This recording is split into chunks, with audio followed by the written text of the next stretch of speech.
আসসালামু আলাইকুম। সুপ্রভাত সকাল।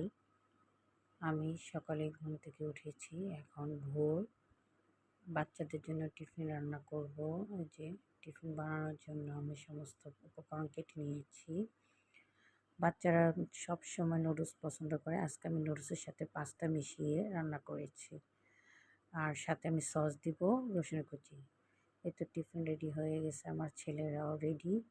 আমার ছেলেরা এখন স্কুলে যাওয়ার জন্য প্রস্তুত। ওরা যাচ্ছে, ওদেরকে আমি এগিয়ে দিচ্ছি। আমার ছোট ছেলে খুব কান্না করছে ভাইদের জন্য। এখন আমার ছেলেরা চলে গেছে।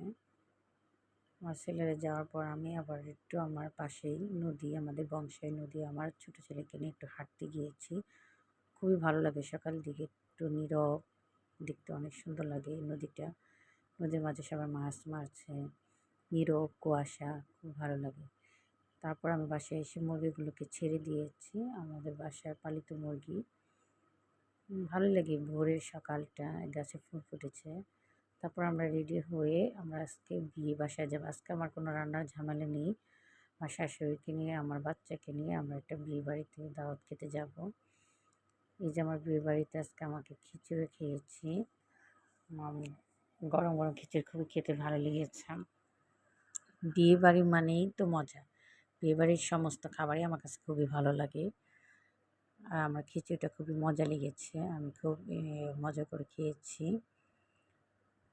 আর আমার খাওয়া শেষে আমার ছেলেকে নিয়ে একটু একটু হেঁটে যাচ্ছিলাম। এখন আমরা দুপুরে খাবার খেতে যাব।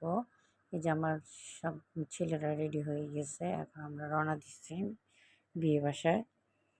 বিয়ে বাসায় সারাদিন আমরা অনেক আনন্দ করেছি। এই যে আমাদের বিয়ে বাসায় এসে পড়েছি। এখন আমরা খেতে যাব দুপুরে খাবার।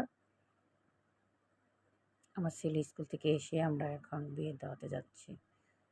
আমাদের গ্রাম অঞ্চলে মানুষ, ভালোই লাগে আমার গ্রাম। চারিদিকে সবুজ।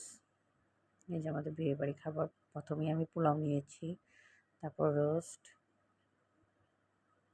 আমার রোস্ট প্রচণ্ড প্রিয়। আমার বিয়ে বাসায় যাওয়া মানে আমার রোস্ট খেতেই হবে। রোস্ট আমার এত পছন্দের খাবার। আমি রোস্ট দিয়ে খাচ্ছি। খুবই মজা লেগেছে। তারপর আমি গরু মাংস নিয়েছি। খাবার খুবই মজা হয়েছে, আলহামদুলিল্লাহ। খুব মজা করে খেয়েছি। আল্লাহ সবাইকে যে নিয়ত করে বিয়ে দিয়ে সবাইকে খাওয়াইছে যেন তার নিয়ত পূরণ হয়। এই যে জামাই এসেছে, বিয়ের গেট ধরেছে। এটার কিন্তু আলাদা একটা মজা, ছোটোবেলার স্মৃতির কথা মনে পড়ে যায়। এই তো আমরা এখন বাসায় রওনা দিলাম।